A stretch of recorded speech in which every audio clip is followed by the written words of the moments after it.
नमस्कार साथियों एवं मेरे प्रिय बच्चों, मैं सोनिया मल्होत्रा आपके सामने एसआरजी मीना मंच के रूप में उपस्थित हूँ। बहुत दिनों से मेरा आपके साथ रूबरू होने का मन में विचार आ रहा था। इस वैश्विक महामारी के दौरान जिसमें पूरा विश्व ग्रस्त है, इस कठिन समय के दौर में हमारे बच्चों के बीच में हम शिक्षक के रूप में अपनी उपस्थिति लगाते रहें, उनको भावनात्मक रूप से अपनी सकारात्मक सोच के साथ आगे बढ़ाते रहें, यही हमारा परम कर्तव्य है। मैं मीना मंच के सारथी के रूप में आपको एक छोटा सा संदेश देना चाहती हूँ ताकि हम सकारात्मक तौर पर बच्चों के साथ जुड़े रहें। इस समय बच्चों के पास, जो कि हमारे गरीब बच्चे हैं, जिनके पास संसाधनों की अत्यंत कमी है और सीमित संसाधनों के बीच में हमारे बच्चे कुछ ना कुछ सीखते रहें, यही उपयुक्त होगा। मेरे शिक्षक साथी जिन्होंने अपने व्हाट्सएप ग्रुप के माध्यम से अपने विद्यालय के बच्चों को जोड़ा है, वो कृपया इस संदेश को उसमें मेरे प्रसारित कर दें ताकि बच्चे उस संदेश को अपने जीवन में उतार सकें। जैसे कि बच्चों, आप लोग इस समय घर में खाली समय में हैं, अपने इस समय का सदुपयोग करें। जब भी कोई त्रासदी हमारे जीवन में आती है, कोई कठिन दौर आता है, वो हमें एक ना एक संदेश देकर जाता है और अगर हमने उस संदेश को अपने जीवन में उतार लिया तो हम सफल होते हैं, और अगर उस संदेश को हम अपने जीवन में नहीं उतार पाते तो हम असफल होते हैं। तो ये हमारा समय है कुछ सीखने का, कुछ सिखाने का, अपने माता पिता का हाथ बटाने का।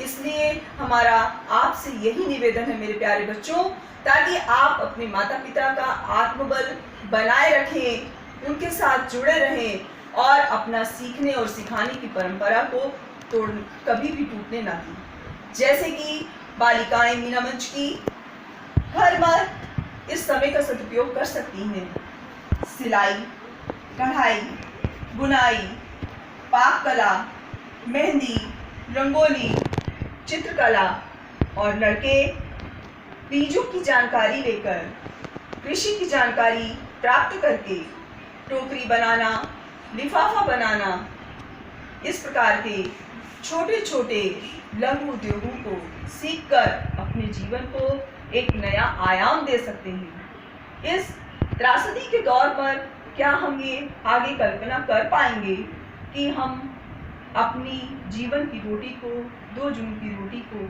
कमाने में सफल हो सकेंगे? ऐसा नहीं है। हमें स्किल्स को उभारना होगा, अपने अंदर छुपे हुए कौशलों को उभार कर बाहर लाना होगा, ताकि पढ़ाई के साथ साथ हम इन कौशलों को, जो सीखने का हमें इस समय प्राप्त हुआ है, अपने बड़ों से, अपने भाई बहनों से, अपनी भाभी से, अपनी माँ से खाली समय पर इन चीज़ों को सीख करके हम अपने जीवन को आगे बढ़ा सकें और एक भावी नागरिक के रूप में तैयार होकर के अपनी रोटी को कमाने के लिए तैयार हो सकें। हमें एक भावी नागरिक के रूप में ऐसा तैयार होना चाहिए कि हम एक नौकरी के तौर पे आश्रित ना हों, ताकि इन चीज़ों के माध्यम से हम 4 लोगों को अपने पास नौकरी दे सकें और एक संयमित, एक आदर्श जीवन जी सकें। यही मेरा आपसे निवेदन है, ताकि आप इन समय का सदुपयोग करें, सकारात्मक सोच के साथ आगे बढ़ें। ये संदेश मैं आपको देना चाहती हूँ और यही उदाहरण मैं अपने बच्चों के सामने भी आपका प्रस्तुत करती हूँ कि कितने धैर्यवान हैं हमारे ये परिषद के बच्चे, जिनमें इतना साहस, इतना आत्मबल, इतना इनका मॉरल ऊंचा है कि वो कठिन से कठिन और विषम से विषम परिस्थितियों में भी अपने साहस को नहीं छोड़ते। धन्यवाद।